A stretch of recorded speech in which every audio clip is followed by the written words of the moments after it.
California Electric Company admits it will never be able to charge everybody's electric vehicles. Yeah, no. You got to ask yourself something. Why does the California government and also all the other state governments that are saddling up to Gavin Newsom, that here recently, Governor Youngkin of Virginia, guess what he's doing? He's going to stop Virginia from following California's footsteps. He's going, yeah, we're going to hold off on that forever. We're not going to follow that way. We're not going to go down the same road and, destroy our Commonwealth just so we can, be California's butt boy. Nah, we ain't doing that. Thankfully, Governor Youngkin, as far as I can tell, has been doing pretty good. Now, let's delve into California now. And speaking of California, I moved my mom out of California last month to Texas. And before you people out there can say, what the hell? No, she's not a douchebag liberal. Just thank your lucky stars that I brought somebody from California to Texas that's going to vote red. So you can thank me for that later.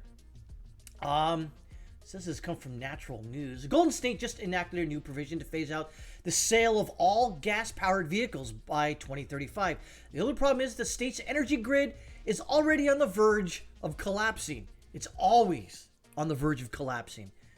Always. The water, the electricity. I grew up there from 75 to 1993, and I haven't lived there since, really. I've been back and forth. But there's always been a problem, even in the 80s and the early 90s, of brownouts, electrical problems, just stuff that doesn't need to happen in California. It's resource rich. You would think that they would get their crap together. Unfortunately, a lot of idiots from the East Coast, who are liberals and socialists and complete douche fucks, decided to go to California and take all their good ideas with them. And this is what you get. So there's no simple way, there is no way that tens of millions of cars, trucks, and even tractor trailers will be able to hook up for a charge all at once, day in and day out, without killing the grid and leaving the entire state in the dark. Think about this for a second. You take your electric car out. Say you charge it at your work. Let's say it's about, we'll be, I guess, fair in this. We'll say it's a 100-mile round trip every day. Okay? Let's say you go to work and there's a charging station there. Well, if everyone's got an electric car, everyone's going to want to charge their car while they're at work. All right. Well, if everyone's at work and everyone's charging their car, well, guess what? The power grid's going to take a hit. Afterward, you drive home in traffic all the way, and you tap out essentially your battery power in your car, and you plug it into your home to charge it again. Well, guess what? Everybody else is doing the same exact thing. What do you think the power grid's going to do then? You guessed it, fail.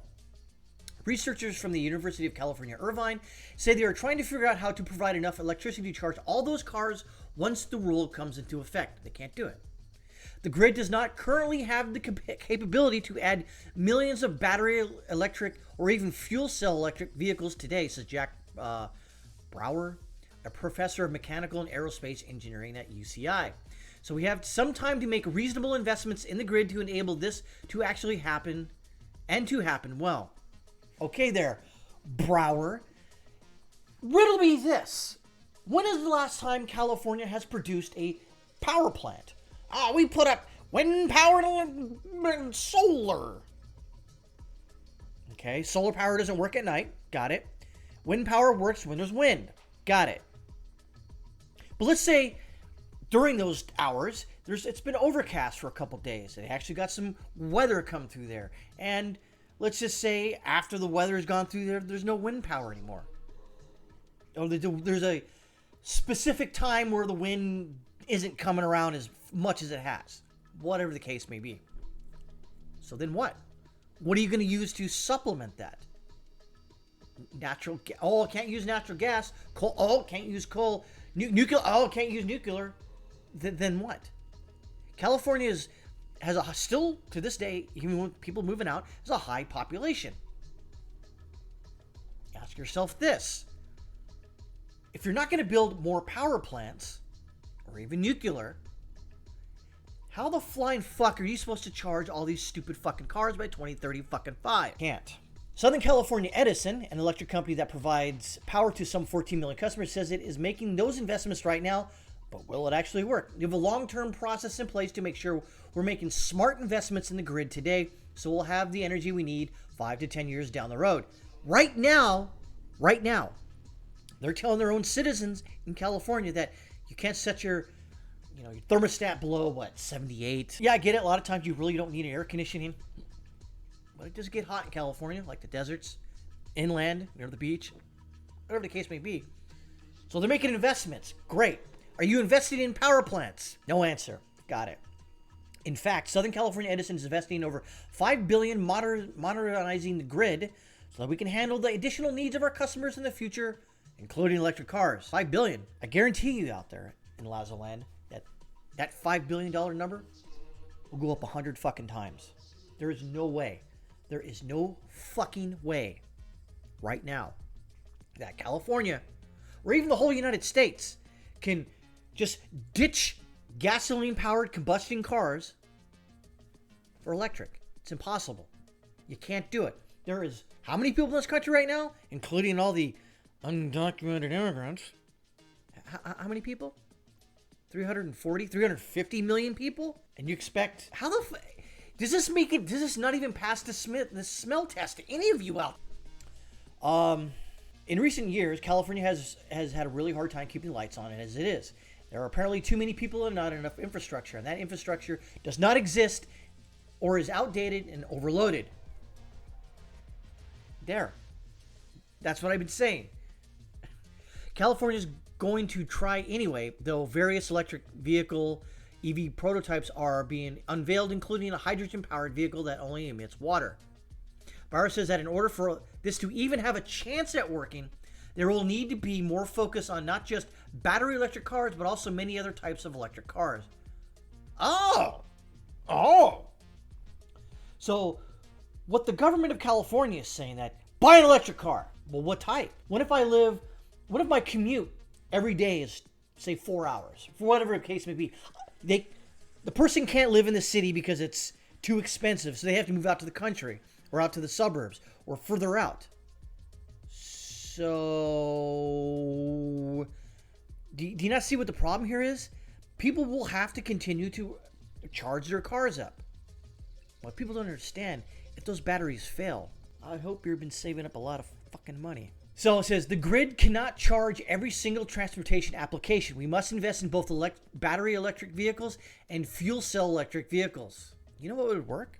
Hybrid. Gasoline engine that charges the battery in certain instances. That would work fine. Oh, no, fuck that. No, fuck that. Well, that's a proven vehicle. Priuses are still on the road. No. Battery power only. Okay. That's it? No other, nope, that's it. So what is Gavin Newsom going to drive? Oh, yeah. You know exactly what he's going to drive. It ain't going to be electric. So those people can fill up their cars at hydrogen stations, which are much like gas stations and will hopefully become more available throughout the state in the coming years. Are there any hydrogen-powered or fuel stations in California? If there are, ain't very fucking many. No matter how you look at it, if you push a complete outlaw all gasoline-powered engines or vehicles and replace them with some form of electric vehicle is a mistake. Taking away the option is what eventually will kill California's grid. And I hope it does. I hope everybody who lives in California, who voted for this crap, fails miserably and suffers terribly. I would love it. I will sit there and cook up a gigantic frickin' picanha. Cook it in in clarified butter, salt and pepper, garlic salt. Cook it nice, and I will just bask in their crying, in their heartache, in their tumult. Yeah, tumult. I want that to happen. because I hate California. I hate people who vote like that in California. People like that in California are the reasons why, actually, my mother doesn't want to live there anymore. Because those people in that fucking state are fucking insane. They don't care. Everything is working right now, sort of. But when it stops working, those people are fucking soft. They're 10 fucking ply. They will fold like a cheap suit. And they're gonna, please, what are we gonna do? Well, too bad. You know what? You passed the fucking law. You fucking live it.